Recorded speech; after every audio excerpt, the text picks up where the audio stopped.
Right, I think we can make a start. So thanks very much for coming, everybody. This is our first training webinar on our Green Futures project. I'm Tamsin McMillan. I'm the lead volunteer support officer at the Gardens Trust, and running this session with me is Frankie Taylor, who's the Gardens Trust's engagement officer, and Frankie's leading on the delivery of the Green Futures project. If you missed our introductory webinar, it's never too late to catch up, and Frankie's going to be putting the link to where you can view that recording, which is on the resource hub of our Gardens Trust website. So as I said, if you could keep your cameras and mics switched off, that would be preferable. So then you won't appear on the recording. We'll be sending you the link to that recording after this meeting. If any of you would like to have subtitles so you can read what's being said, if you go into the meeting controls toolbar at the bottom of your screen, you can click show captions, which is a small white CC in a grey box, and that should work. If you have any issues getting that up, please use our chat box, and Frankie might be able to help you get that sorted. So yes, thank you ever so much for coming. The purpose of this meeting is to understand the need for large infrastructure projects, particularly in the east of England, and the ways in which they can contribute positively to the survival of historic design landscapes. And we'll then have an introduction to the NSIP development process. We're delighted to have two fantastic and experienced speakers with us today. From Historic England, we have Dr. Will Fletcher, Development Advice Team Leader and Infrastructure Lead in the East Region.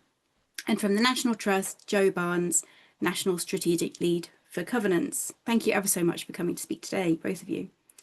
We think the presentation is probably going to take 40 to 45 minutes, and then we'll have time for questions at the end. Could we please ask that as you think of your questions, you type them into the chat box, and then Frankie will read them out at the end. We're going to have a very short poll at the end to see how you found this webinar. So if you could possibly just complete that before you leave, that would be really, really helpful. Frankie will be posting that at the end of the presentation. So I'll now hand over to Will. Yeah, thank you very much indeed. Very much. I'm glad. Hope everyone can hear me. If that's all good. My name is Dr. Will Fletcher. I work for Historic England. I'm based in the East Region. That's kind of the 6 counties of East Anglia, sort of Norfolk and Suffolk, across to Bedfordshire and down to Essex and Herts, including Cambridgeshire. I'm the development advice team leader, so that my team are responsible for planning applications and for giving advice on listed buildings, scheduled monuments, and landscape gardens. We have a landscape architect employed within our team, for example, and that's how we engage with these applications. I'm also the infrastructure lead, and I've been dealing with infrastructure planning for about 20 years, as a sort of veteran of various different schemes, including things like Sizewell C nuclear power station, and more recently the Lower Thames Crossing tunnel under the Thames, and a little bit of work on the infamous A303 Stonehenge road, which is very controversial and has lots of press and things associated with it. Do you want to move to the next slide, and we'll move on to the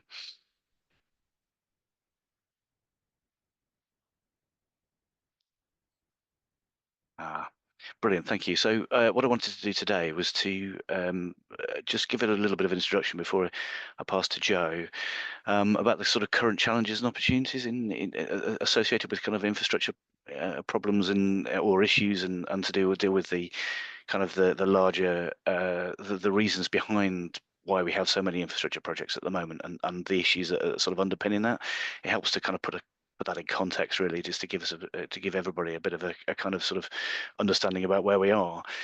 In effect, I always imagine this to be a bit like a picking up when you move into a new house, for example, and if the house hasn't been looked at for a while, you have to sort of start from the basics and look at things like the boiler, the plumbing, and the wiring. I certainly know from when I moved into my house recently, a few years back, that we had to do exactly the same thing, and some of that is very appropriate for the way that the issues that we've got in the country at the moment. Next slide. So in essence, I think this is probably one of the one of the major issues that we have in the country as a whole is that we are transitioning from a low, from a high carbon coal based situation maybe 50 years ago, um, to one where we do not have the coal and the within our infrastructure system and within our electricity system. And this is a sort of shows that in two slides really. The slide on the left hand side is from a coal authority. It shows where the major conurbations and where the major coal fields are. All the coal fields are picked out in orange, and where the major conurbations and situations are. I think it's I think everybody's aware or you will have heard on the news and things that the main the electricity system as we have it at the moment has very little or almost no coal generated power in it anymore. However, the electricity system, as shown on the slide on the right hand side, is all designed to provide to send electricity from the coal fields where electricity was generated. Thinking about Trent on Sword, thinking about where I grew up in Telford with the Ironbridge power stations, which are all coal-fired power stations. So in essence, the infrastructure that we have in the country is related to these to the infrastructure of 50 years ago, and therefore we have to update and change that system. Most of the power is required in places like London and South East these days, and therefore getting the power from where it is generated to where it is needed is really important. Next slide. So this isn't a bit of an understanding about where we have moved towards. We've moved away from coal, and we've moved towards things like wind turbines, and most of that is the offshore. I think there's a couple of things I wanted to share with you about the slides. One is the technology in wind turbines has increased dramatically in the last 20 years, and the wind turbines that are currently in operation or currently being planned in areas like Dogger Bank and the North Sea are 3-4 times as big and as powerful as they were in perhaps even more, that 10 times more powerful than they were when originally conceived. The first offshore wind farm was, I think, off the coast of Great Yarmouth back in, and is now almost gone out of date because it's run out of because its lifetime has expanded. But the new power plants going in, or the new turbines going in, are enormously better and more and generate more power.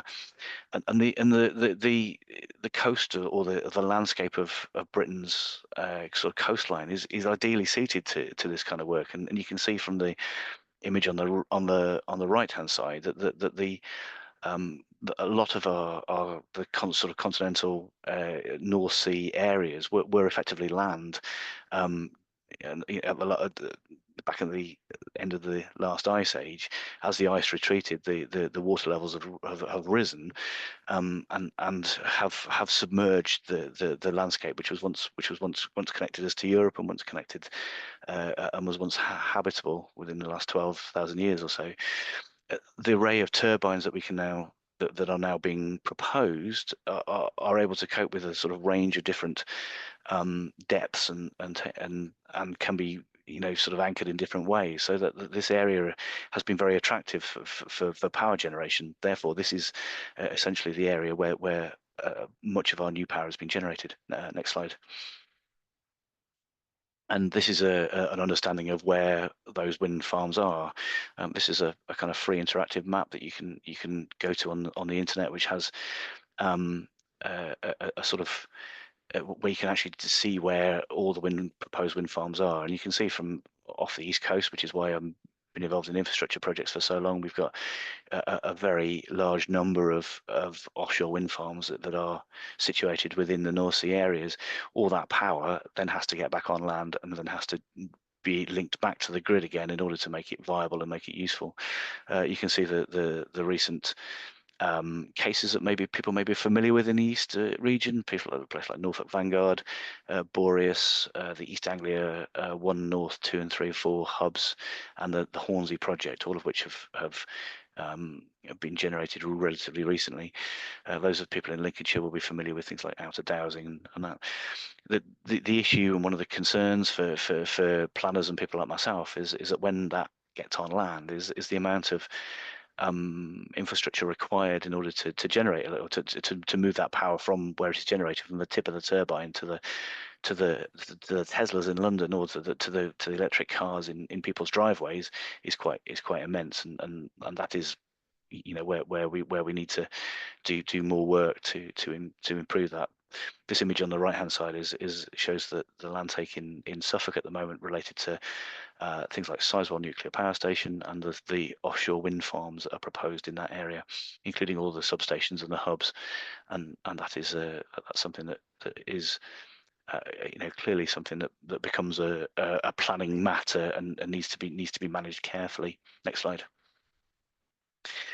And this is again is a transfer issue in electricity. So this is the wiring. When you get to the wiring of the house, these are all of the current schemes that the national grid are required in order to upgrade the network to move exactly that power from away from the coal-fired power stations and the coal fields of 50 years ago to where the power is needed and to generate and to collect this new clean energy from the North Sea and from our coastal areas. Next slide. There we are. I think that's me done, Joe. Over to, I'm very happy to hand over to you. Thank you.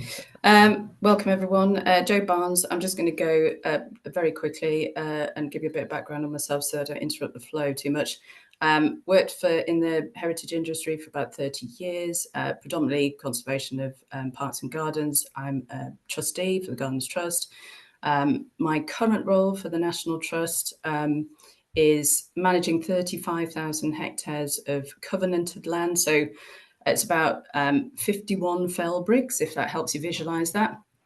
And so I'm involved in NSIPs in trying to influence them to protect our conservation interest in covenanted land. Next slide, please.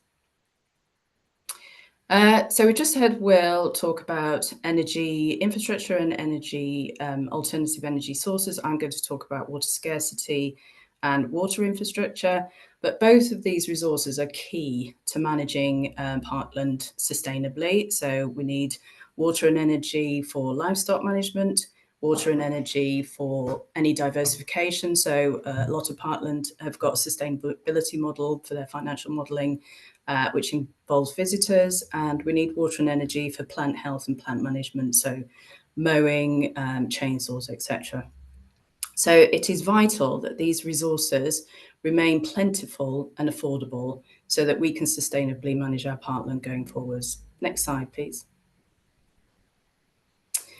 So water scarcity, East of England is predicted to be severely water stressed by 2030. That's predominantly for 4 reasons: climate change, which I'm going to come on to, development pressure, which again I'm going to touch on in a later slide, population pressure, and also poor water infrastructure, which again I'm going to pick up in a later slide. Next slide, please. So what's important? Why is water important for parks and gardens? I've already mentioned some of the reasons that water is important, but I think everybody's aware of the aesthetic value of water in designed landscapes. There's a recreational value, there's sensory values, so how the light reflects, the sounds of water, the trickling, the cascades, and then obviously there's the habitat benefit. So it's a great habitat for bats, for instance. Next slide, please. Again, I've touched on the fact that a lot of our gardens and parks and gardens, in order to be sustainable, have got a visitor experience model that they use to keep them financially viable.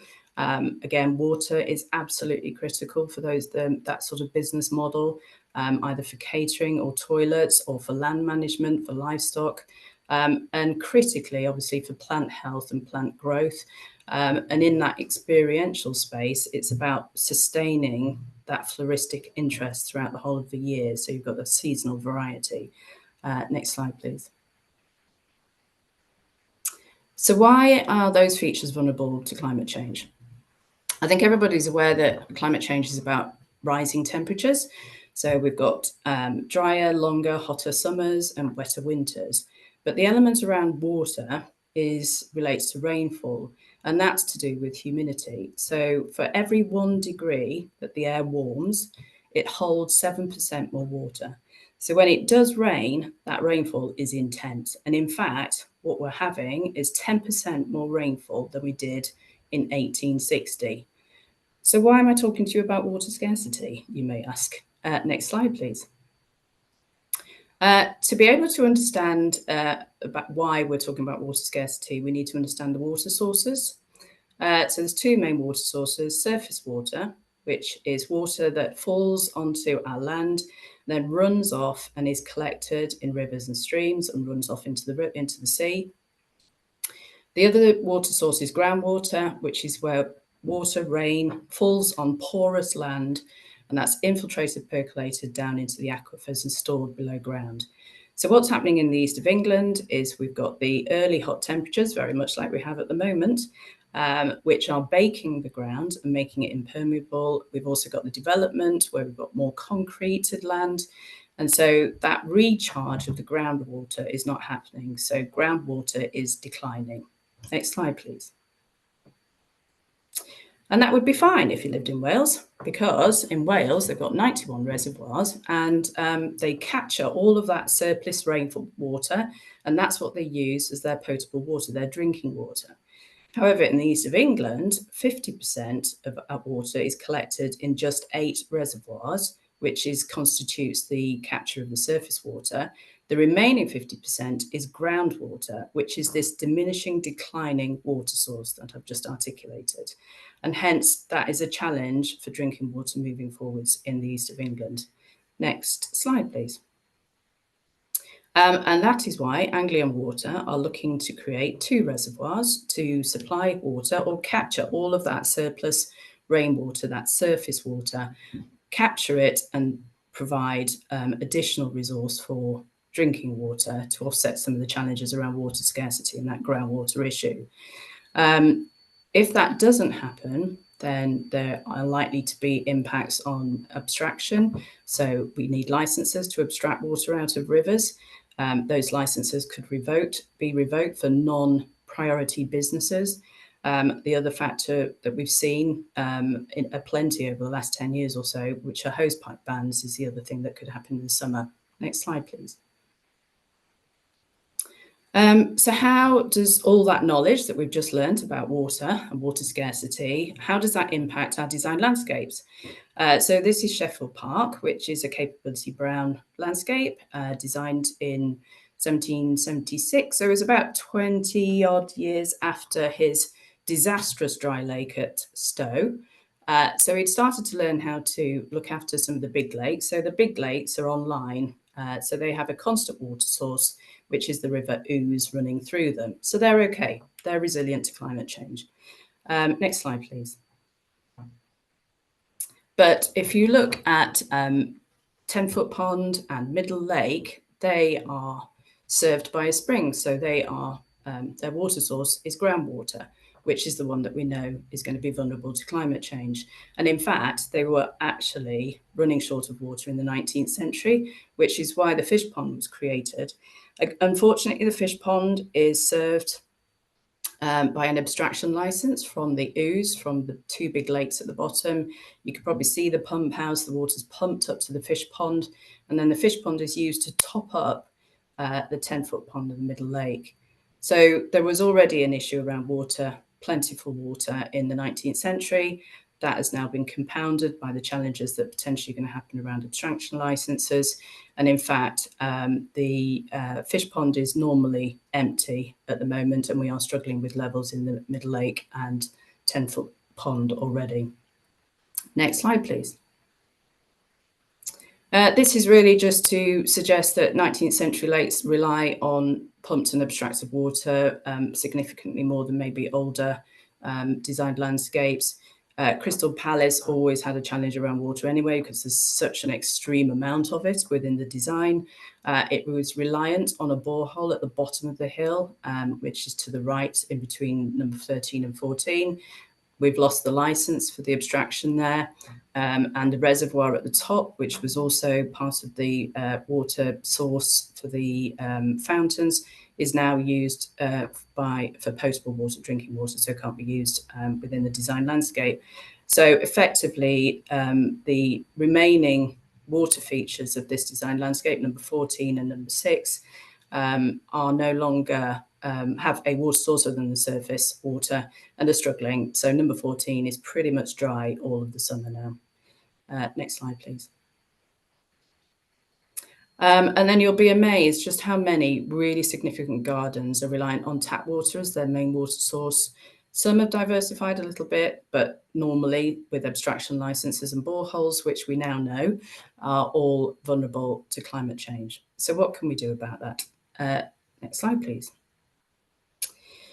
So we can take a leaf out of Anglian Water's book and look to harvest rainwater. A lot of our design landscapes were built when there wasn't piped water, and this is the water infrastructure that was built with Poleston Lacey. In fact, it's only half of the water structures. There's a huge amount of water infrastructure at Poleston Lacey.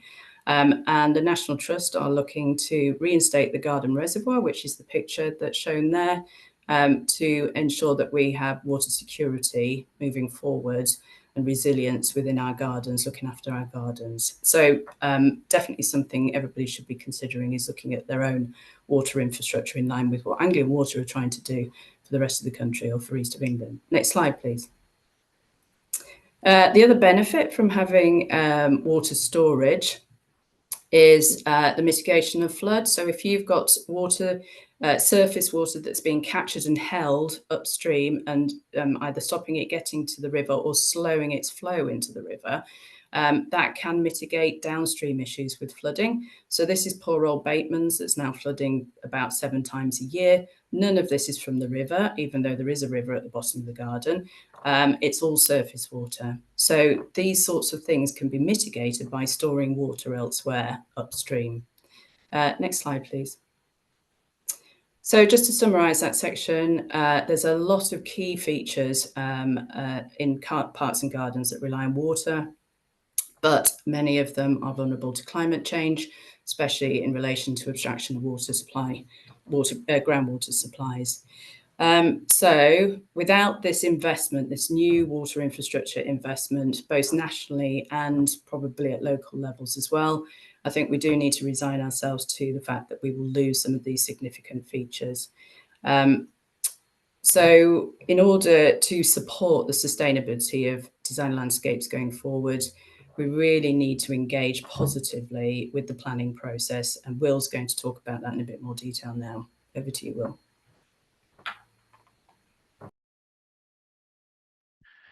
Thank you very much indeed. Yes, I'm just unmuting myself. Yeah, so I think this is one of the critical factors. I think that's a very nice segue from Joe into what we need to understand as the reasons why so much of this infrastructure needs to be upgraded. Can we have the first slide? So yeah, so what I want to do in the last little bit of the talk here is to just talk a little bit about how we manage major infrastructure projects and what a major infrastructure project is. What we're effectively talking about is large-scale planning applications revolving around or involving infrastructure related to electricity, to water, wastewater, and obviously infrastructure can also mean sort of big building, tunnels, roads, bridges, that kind of thing. In this kind of context, I think in relation to a lot of the work we're doing, it's about this upgrading of the water and the electricity supply and networks within the country.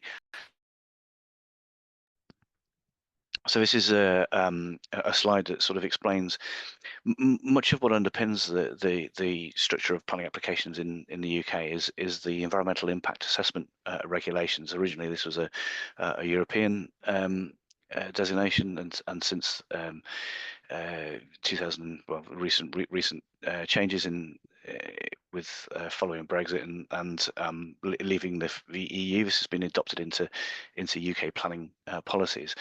The main infrastructure and the main planning policies is relates to the infrastructure planning act, and there are acts of parliament, and there are planning related to the 2008 planning, the main planning town and country planning acts.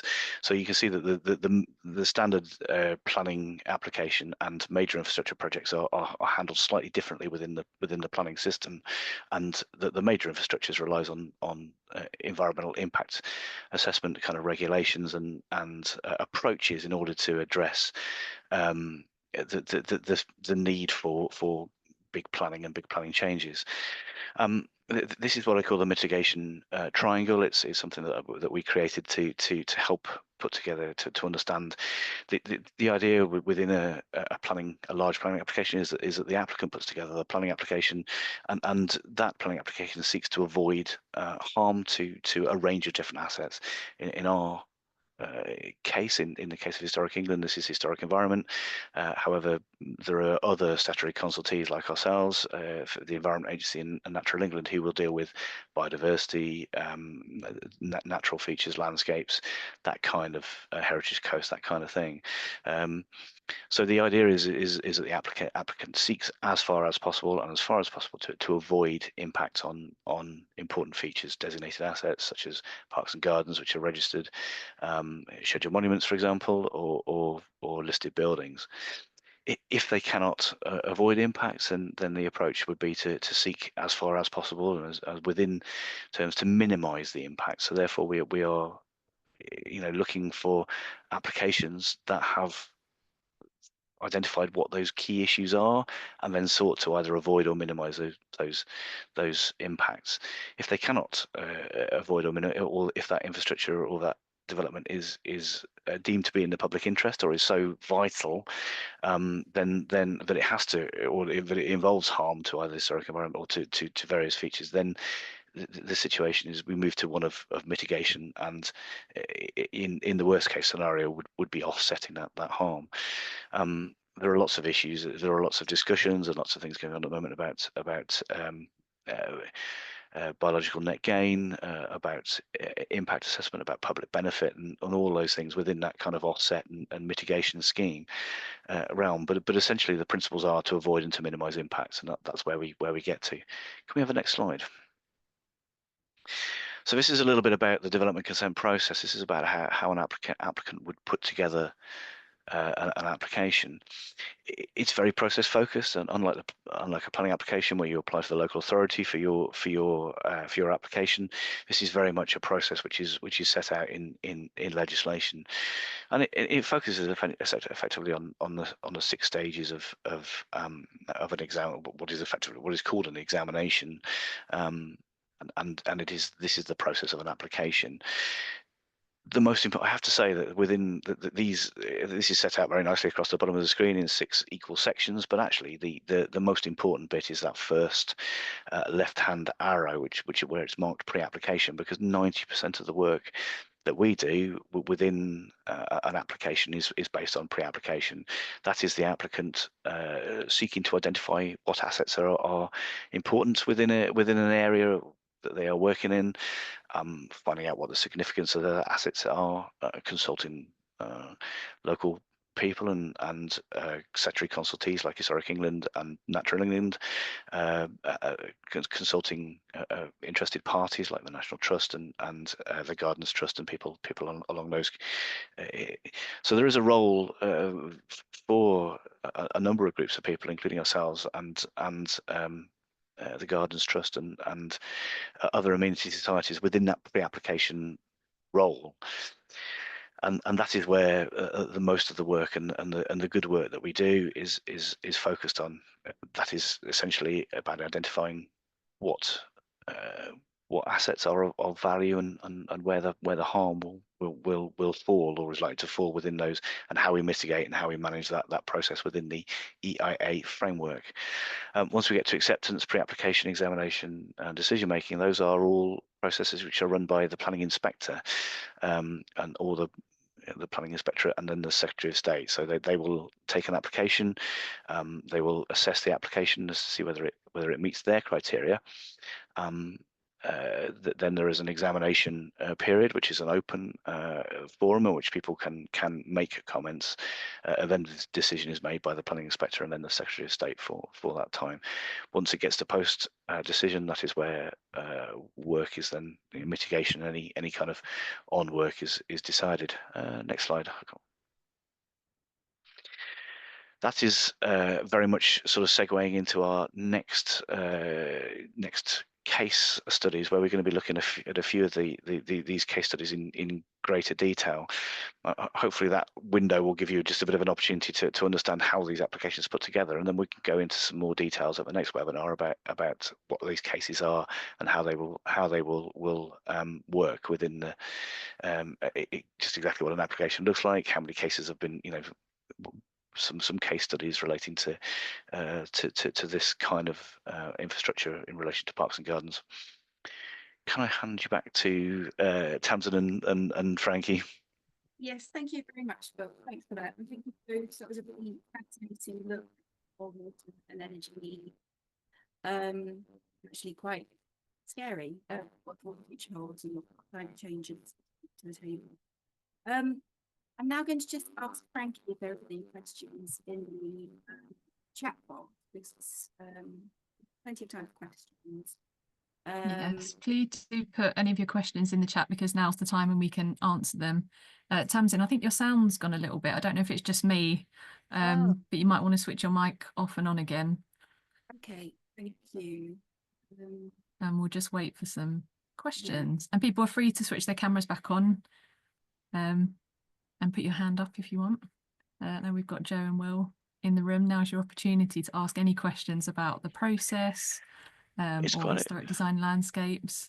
It's quite a complicated process, and I think that the idea that we have to, you know, we have to rewire and repipe the country effectively is quite a difficult one to grapple with. So I can understand there's a sort of connections, but I think Joe put it out very well, particularly in the southeast. Joe, is that your direct experience is in related to how to manage, you know, some of these shortages of water.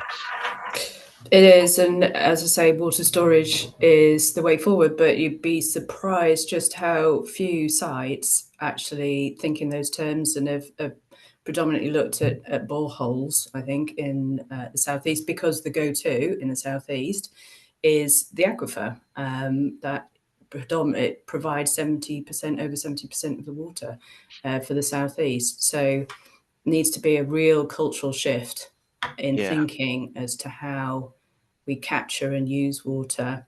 And of course, I didn't go into all of the water saving devices as well that we're trying to implement within our cafes and with water systems for toilets, etc. There's a whole raft of water saving measures that we're trying to put in place just to mitigate some of these challenges and give us some security, water security. For what we know, gardens are one of our biggest draws, so are critical that we do make sure we've got water security for them going forwards, or we adapt them, which is the other option. It's fantastic to hear about the sort of, you know, because that's one thing the water companies are you know, is one thing is they have to fix the leaks. Secondly, they have to reduce water consumption as a way of dealing with this, and absolutely everybody is responsible for that. I think, you know, you're leading the way, taking that forward in a really positive way.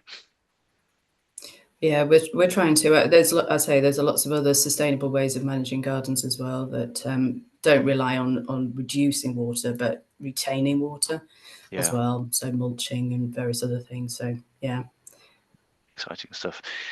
Yes, we've got a question, I think. Yes, we've got one question, which is for us, Tamsin, I think.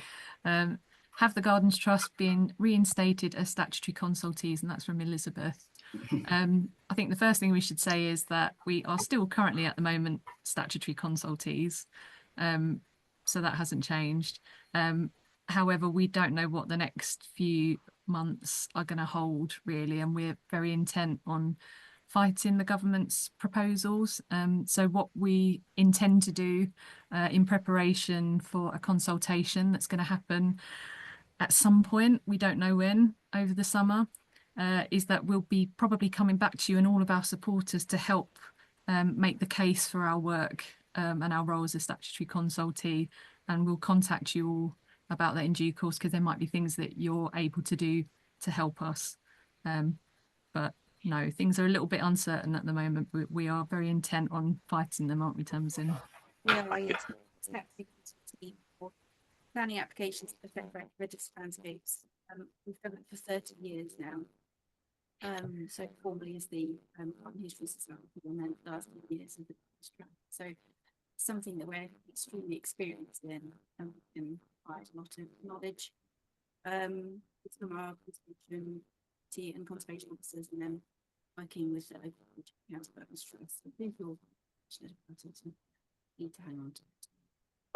I can add a little bit in if you wanted me to at this stage, because we're very conscious as a sort of as one of the three main statutory consultees. This is speaking on behalf of Historic England.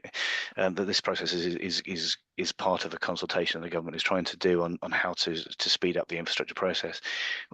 We recognise that the government needs to, that feels that decision making is important, but we also recognise that there needs to be a role for people like ourselves, people like yourselves, to comment on applications, and it's important that the voice is heard and in relation to where people's expertise lies. But this is not a closed book at the moment. This hasn't been decided, and there is a much bigger infrastructure review going on, which is focusing on the roles of all sorts of different roles within that process and how to do it. So I think this is an open conversation. At least I believe it's an open conversation. I'd like to believe it's an open conversation. Maybe that's the point, that actually we can influence that and we can and you guys can ensure you have a voice within that process. Thank you. Well, we need all the support we can get from other organisations too. I'm so sorry, Tamsin, people can't hear you. Your mic keeps on cutting off. It's so frustrating, isn't it? And we've got one other question about the pylon scheme. I assume, and this is from Anne Roby, is this will be the Norwich to Tilbury grid upgrade? I assume it might be that, but she's asking whether Gardens Trust consulted before the pre-app for the pylon scheme. I'm not sure about this. I don't know if you know, Tamsin, whether you can nod or... Oh, Will, yes. I'll very happily step in and take this case. We're still in the pre-app in the pre-application process for the pylon scheme at the moment. So this is very much a part that in the 6 sort of stages I showed in that particular slide. The pylon scheme is currently in that pre-application process at the moment, and therefore there are people being consulted on it all the time. Communities, I think we're into the 3rd or 4th different design review. We were looking just a couple of weeks back at in relation to parks and gardens along the route specifically. So there is work going on in that area. I think, Frankie, you'd probably be best off to know whether you've actually made a formal response as yet. But I think it's worth saying that pre-application process is still open and will not be finished until the application is made sometime later this year. Yeah, Tamsin was shaking her head saying no. We haven't been consulted or made a response yet. There is still opportunity to do so, and there are a number of parks and gardens along the route which are now avoided, but which the pylon now works its way around. Yeah. And that's part of this project as well, is finding out how we can be most influential in that process, and how we can help support parks and gardens where it's appropriate. Yes, I think it's one of the key things is identifying where the key views and things are, and I think that's one of the skills in garden design and landscapes, and why we need this sort of specialism from people like yourselves is to understand what is significant, and in particular where it comes down to things like views, design views. I think is probably the key phrase. Yes, no, that's absolutely right. We've got a question or comment from Fiona as well, and Tamsin, you might be able to help with this. It's such a shame that your mic's not working. RE consultation. Do you feel that consultation until now has been a genuine process, and that concerns have been previously expressed by the Gardens Trust and National Trust are listened to?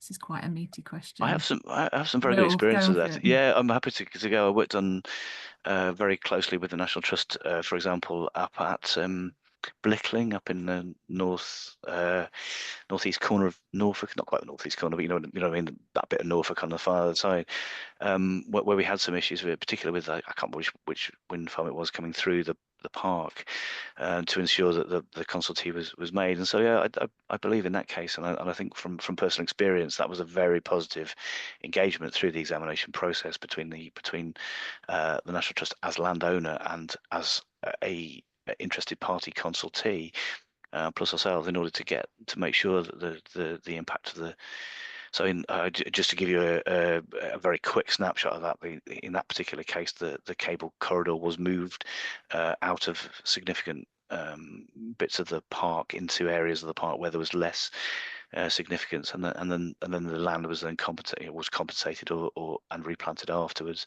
So it was a I think in the end it turned out to be a very positive scheme. I haven't been back to have a look at it and see what happened at the end of it, but you know, in other cases we've had a case I can't, probably best not to mention, but which exact landscape it is. But we moved some cables out of a landscape view. We've moved some pylon, or the applicant has moved pylon. So I think that there are wins and there are gains specifically related to parks and gardens, and that conversation is a live one. Yeah, it's hopeful. Not all is lost in this process. There's lots of scope for positive change, and I think that's really important to remember throughout this project. And part of the consultation from last year was about public benefits, and I think there is another role here for statutory consultees, and I'm talking maybe taking my Historic England hat off here, is actually the opportunity for communities to engage.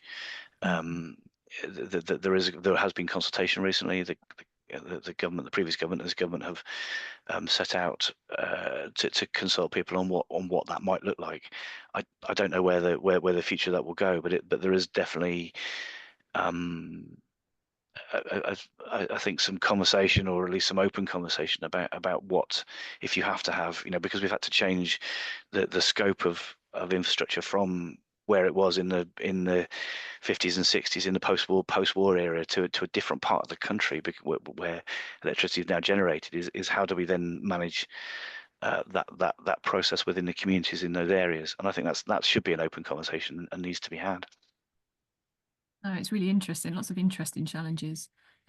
Sally's mentioned that the section through Norfolk is underground, so less likely to have an impact on landscapes visually. So there's all different aspects to these developments that may not impact landscapes directly. Yeah, and there's people may not be aware, but there's also a scheme going on to take some of that electricity called the Sea Link. I love the names of these. It's not a very obvious name for it, but there is a cable going on offshore, which obviously has its own impacts and different impacts within the marine environment, which is a whole different conversation. But that will take some of the electricity down to London via an offshore link. And that is also a live consultation and a live application at the moment, and is taking some of the electricity away from the landscapes in, you know, around the coast, rather than onto cables above ground. Really interesting. I'm just going to quickly read out. I think if anyone else has got any questions, do pop them in the chat now, because this is your last opportunity. Just don't leave just yet, because I've got a poll to share with you. If you wouldn't mind just completing that, it will only take 30 seconds or a minute. Just to read out something from Elizabeth. Thank you very much for saying that this was a good summary of the issues. Thank you very much. Their practice is trying to encourage people to think about slowing the flow, holding water for their own properties, etc. We're also working with East Riding to help consider the issues around the new pylon connections from Dogger Bank, and how landscape can be protected as part of the process. Really interesting. And Elizabeth goes on to say there are lots of opportunities for community funding as a result of the line, so there could be opportunities for historic landscapes. Yes. Undergrounding can have major impacts as well. It's a very fine balance. It's going to be so interesting to see what actually happens and what impact we can have with all of our research on this project, and quite exciting as well, I think. I'm just going to start that poll right now, so if you wouldn't mind all completing that, you should see a window pop up on your screen. You do that, and I'm also just going to pop some links into the chat as well for our next webinar, and for where you can find the recording for today's session, and also our project website. Thank you very much everyone for coming. I don't think there's been any other questions. I'll say a huge thanks again to Joe Barnes and to Will Fletcher for taking the time to present today. It's been super interesting, and I know that we're all really excited to get started on research and seeing what happens with our research. So yes, thanks very much for doing that and presenting today, and thank you everyone for coming. Our next session is on Thursday the 15th of May, so do make sure that you book onto that, and you'll get a copy of the recording if you can't make it. So don't worry, everything's going to be recorded and then uploaded onto our resource hub. Once you've finished our poll, you are free to go, and we look forward to seeing you at the next one.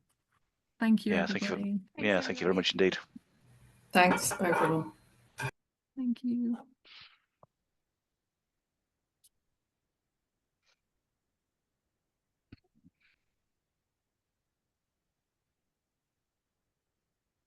Stop recording. Thank you.